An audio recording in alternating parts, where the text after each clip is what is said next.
көктемім, күндей мектебім, шашатын ертеңіме жарық бартадан. Құлсыздық аспанға, жаңа өмір бастауға, жетеміз біз асқарға.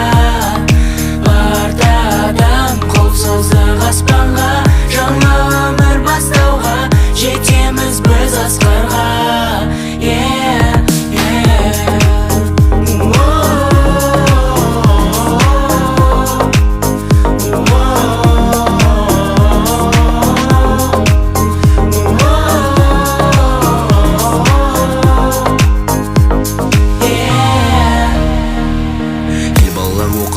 Сөзден басталған өмір деген мектепте алғаш есік ашқаннан, ұстаз берген қолыма ең алғашқы әліппе. Түстім арман жолына 42 әріппе, толы болған қызыққа туған үйде сыйлыям. Қазақ тілі, физика, алгебра, химия. Ең алғашқы еркелік сабақтардан қашқанбыз, күлім қаққан класстар, жүзінен нұр шашқан қыз. Естен кетпес көктемім, жүрегімнің жыр әні, ақ күмбезді мектебім, бақытымның тұрағы.